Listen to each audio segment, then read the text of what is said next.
Reasoning में आज का हमारा टॉपिक है वर्गीकरण परीक्षण या क्लासिफिकेशन टेस्ट। पहले हमें देखते हैं कि इन प्रश्नों में क्या किया जाता है। वर्गीकरण परीक्षण के प्रश्नों में 4 विकल्प दिए रहते हैं। इन चारों विकल्प में से एक विकल्प किसी खास गुण से सबसे अलग रहता है। आपको उसी अलग विकल्प को छांटना रहता है। अब फॉर एग्जाम्पल पहला क्वेश्चन देखिए, यहाँ 4 विकल्प दिए हैं। ए बराबर 8 है, बी में 27 है, सी में 49 है और डी में 216 है। अगर आप इन नंबर्स को ध्यान से देखते हैं तो 8 बराबर होता है 2 का क्यूब, 27 बराबर होता है 3 का क्यूब, यानी 3 का क्यूब करेंगे तो 27 मिल जाएगा। 49 में क्या है, ये 7 का स्क्वायर होता है और 216 क्या होता है, ये 6 का क्यूब होता है। अब आप देखकर ये अनुमान लगा सकते हैं ए बी और डी के जितने भी नंबर हैं वो किसी न किसी संख्या के क्यूब हैं। जैसे 8 2 का क्यूब है, 216 6 का क्यूब है, 27 3 का क्यूब है। जबकि सी में 49 7 का वर्ग है, ये किसी संख्या का क्यूब नहीं है। तो यहाँ सबसे अलग कौन सा हो रहा है, सी हो रहा है। तो सी ही आपका सही उत्तर हो जाएगा। अब हम दूसरा सवाल देखते हैं। यहाँ भी 4 ऑप्शन है, 61 है, 51 है, 97 है और 89 है। अगर आप इन नंबर्स को ध्यान से देखते हैं तो आप पाते हैं 61 भी आपकी अभाज्य संख्या है, 97 भी आपकी अभाज्य है, 89 भी आपकी अभाज्य है। जबकि 51 ये 17 से डिवाइड हो जा रही है, 17 34 17 51, इसका मतलब क्या है 51 आपकी भाज्य है। अब इसी को देखकर लगाइए कि बाकी ऑप्शन ए में सी और डी ये तीनों में अभाज्य संख्याएं दी हैं, जबकि बी में आपकी एक भाज्य संख्या दी है। तो सबसे अलग कौन हो रहा है, आपका बी हो रहा है, क्योंकि बाकी सब अभाज्य हैं और बी आपका भाज्य है। तो आपका आंसर यहां हो जाएगा ऑप्शन बी। अब हम यहां नेक्स्ट क्वेश्चन देखते हैं। ऑप्शन ए में 18 दिया है, ऑप्शन बी में 45 दिया है, ऑप्शन सी में 54 दिया है, ऑप्शन डी में 55 दिया है। अगर आप ऑप्शन ए देखते हैं तो यहाँ पहला नंबर आपका 1 है, यानी 10th प्लेस पर 1 है, यूनिट प्लेस पर 8 है। अगर आप 1 और 8 को ऐड कर देते हैं, यानी दोनों संख्याओं को ऐड कर देते तो आपको क्या मिल जाएगा, 9 मिल जाएगा। ऐसे यहाँ 4 और 5 को अगर आप ऐड कर देंगे तो आपको क्या मिल रहा है, 9 मिल रहा है। यहाँ देखिए 5 और 4 को भी ऐड करने पर आपको 9 ही मिलेगा। जबकि यहाँ 5 और 5 को ऐड करेंगे तो आपको क्या मिल जाएगा, यहाँ आपको 10 मिल जाएगा। तो देखिए सबके दोनों नंबर्स को ऐड करने पर 9 मिल रहा है, जबकि ऑप्शन डी में 10 मिल रहा है। तो आपसे सबसे अलग कौन सा हो रहा है, ये ऑप्शन डी दिख रहा है। तो ऑप्शन डी आपका राइट आंसर हो जाएगा। अब हम नेक्स्ट क्वेश्चन देखते हैं। यहाँ ऑप्शन ए में 25 है, बी में आपको 49 है, सी में आपका 9 है, डी में आपका 8 है। जो 25 होता है ये 5 का स्क्वायर होता है, यानी 5 का वर्ग बराबर 25 होता है। और 49 ये 7 का स्क्वायर होता है, 9 आपका 3 का स्क्वायर होता है, जबकि 8 किसी संख्या का स्क्वायर नहीं होता है, ये 2 का क्यूब होता है। तो यहाँ आप देखिए जितने भी नंबर्स है किसी न किसी नंबर्स के स्क्वायर है, जबकि ऑप्शन डी में जो नंबर दिया वो किसी नंबर का स्क्वायर नहीं, जबकि 2 का क्यूब है। तो यहाँ सबसे अलग आपका डी दिख रहा है, तो डी ही आपका राइट आंसर हो जाएगा।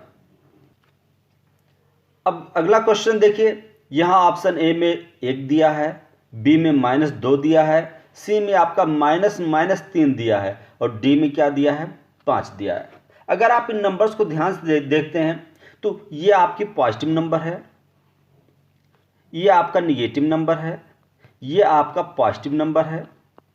और -3 का -3 कितना हो जाएगा, अगर आप ब्रैकेट खोलेंगे तो ये माइनस माइनस मिलकर क्या हो जाएगा, प्लस हो जाएगा और ये बराबर कितना आ जाएगा, 3 की आ जाएगा। इसका मतलब क्या, ऑप्शन सी में कितना दिया हुआ, ये बराबर 3 होता है और 3 भी आपका एक पॉजिटिव नंबर होता है। इसका अर्थ क्या हुआ कि ए सी और डी में पॉजिटिव नंबर दे रहे हैं, जबकि बी में आपका निगेटिव नंबर है। तो यहाँ सबसे अलग नंबर दिख रहा है बी, तो बी आपका राइट आंसर हो जाएगा। अब हम यहाँ नेक्स्ट क्वेश्चन देखते हैं। यहाँ ऑप्शन दिया है, ऑप्शन ए में 169 दिया है, बी में आपका 421 दिया है, सी में आपका 529 दिया है और डी में आपका 289 दिया है। तो आपको बहुत ज़्यादा दूर देखने की जरूरत नहीं। सबसे पहले आप 169 देखिए। 169 जैसे आप देखेंगे तो आपको ये याद आ जाएगा 169 आपका 13 का वर्ग है। और आपका 289 ये 17 का वर्ग होता है। अक्सर जब आप रीजनिंग पढ़ रहे हो तो आपको कुछ संख्याओं के वर्ग जरूर याद कर लेने चाहिए जो आपके काम आते हैं। यहाँ 529 देखिए, 529 भी आपका 23 का वर्ग है। और जो ये 421 है ये किसी भी संख्या का स्क्वायर नहीं है। तो इसका अर्थ क्या हुआ कि सभी किसी न किसी संख्या के स्क्वायर हैं, जबकि ऑप्शन बी में जो नंबर दिया है वो किसी भी संख्या का स्क्वायर नहीं है, इसलिए आपका सबसे अलग हो जाएगा ऑप्शन बी। यही आपका राइट आंसर हो जाएगा। अब हम यहाँ नेक्स्ट क्वेश्चन देखते हैं। यहाँ ऑप्शन ए में 8 दिया है, ऑप्शन बी में 27 दिया है, ऑप्शन सी में 100 दिया है, ऑप्शन डी में 125 दिया है। अगर आप इसको ध्यान से देखते हैं, ए में 8 दिया है तो इसका अर्थ क्या देखने पर लग रहा है ये 2 का क्यूब होगा। बी में आपको 27 दिया है तो 27 आपका 3 का क्यूब होता है। और डी में आपको 125 दिया है, 125 आपका 5 का क्यूब होता है। तो यहाँ पे देख रहे हैं जितने भी नंबर, और जबकि 100 आपका 10 का स्क्वायर होता है, किसी संख्या का क्यूब नहीं हो रहा। तो यहाँ जितने भी नंबर दे रहे हैं ए बी डी में ये किसी न किसी संख्या के क्यूब है, जबकि जो सी का नंबर है वो किसी संख्या का क्यूब नहीं है बल्कि वो स्क्वायर है। तो यहाँ सबसे अलग हो जा रहा है आपका ऑप्शन सी, यही आपका सही उत्तर होगा। अब अगले सवाल देखिए, यहाँ ऑप्शन ए में 700 है, ऑप्शन बी में 250 है, ऑप्शन सी में 350 है, ऑप्शन डी में 640 है। अगर आप इन नंबर्स को ध्यान से देखते हैं तो ये वाला नंबर भी आपका 25 से कट जाएगा, 25 से डिवाइड हो जाएगा। 220 है, 250 है तो ये भी आपका नंबर 25 से डिवाइड हो जाएगा। और 350 भी आपका 25 से डिवाइड हो जाएगा, जबकि ये वाला नंबर आपका 25 से डिवाइड नहीं होगा। तो यहाँ ऑप्शन ए बी सी ये तीनों नंबर 25 से डिवाइड हो रहा है, जबकि आपका डी 25 से डिवाइड नहीं हो रहा। तो यहाँ सबसे अलग नंबर कौन दिख रहा है, वो आपका ऑप्शन डी में दिख रहा है। तो ऑप्शन डी आपका सही उत्तर हो जाएगा। अब यहाँ हम अगला क्वेश्चन देखते हैं।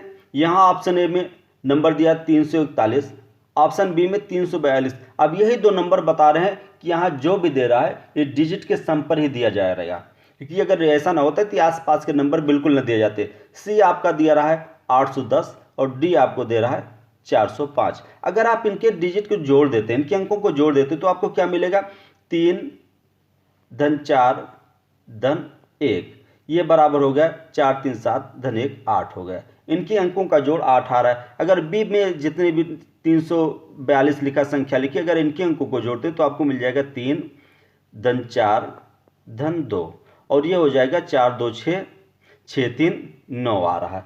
यहाँ देखिए 8 + 1 आपका हो जाएगा 9। यहाँ देखिए 4 + 5 और +0 ये हो जाएगा 4 + 5 और +0, और ये भी 9 की इक्वल आ रहा है। तो यहाँ देखिए जितने भी ऑप्शन में जितनी भी संख्याएं दी हैं सबके अंकों का जोड़ 9 आ रहा है, जबकि ऑप्शन ए में जो अंक दिया है, जो संख्या दी है, इनके अंकों का जोड़ 9 ना आकर 8 हो रहा है। तो सबसे अलग है आपका ऑप्शन ए, तो ऑप्शन ए ही आपका राइट आंसर होगा। अब अगला क्वेश्चन देखिए, यहाँ लिखा 253, बी में लिखा 473, सी में लिखा है 143 और डी में लिखा है आपका 333। अगर आप इन क्वेश्चन को ध्यान से देखते हैं तो देखिए ये पहला अंक यानी सैकड़े का और इकाई का दोनों अंकों को जोड़ लीजिए, 3 2 5 आता है जो दहाई के अंक के बराबर है। ऐसे दूसरे सवाल में देखिए ये 4 है, ये 3 है, 4 3 7 जो कि दहाई के अंक के क्या आ रहा है, बराबर आ रहा है। और यहाँ देखिए सी में सैकड़े पर 1 लिखा है, इकाई पर 3 लिखा है, 3 1 4 कर दीजिए और वो दहाई के बराबर आ है। जबकि इस सवाल में देखिए 6 और 3 9, ये अगर जोड़ेंगे तो 9 आता है, जबकि दहाई पर क्या लिखा हुआ, 3 लिखा हुआ। एक तो सबसे अलग आप इससे कर सकते हैं, तो सबसे अलग आपका क्या आ रहा है, डी आ रहा है। अब दूसरी तरह से सोचिए, अगर आप इस संख्या को डिवाइड करते हैं 11 से, तो 11 से पूरी तरह से कट जाती, ये भी संख्या आपका 11 से कट जाएगी और ये भी संख्या आपकी 11 से डिवाइड हो जाएगी।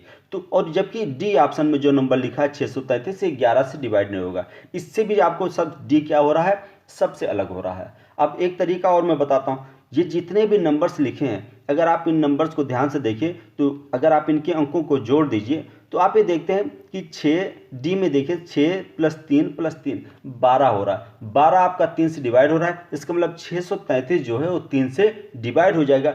बाकी जितने भी संख्याएं हैं ए की, सी की, बी की, ये कोई भी संख्या 3 से डिवाइड नहीं हो रही। तो यहाँ आपको हर हालत में देखिए, तो चाहे जिस तरफ देखिए सबसे अलग आपका आ रहा है ऑप्शन डी। तो ऑप्शन डी यहाँ राइट आंसर हो जाएगा।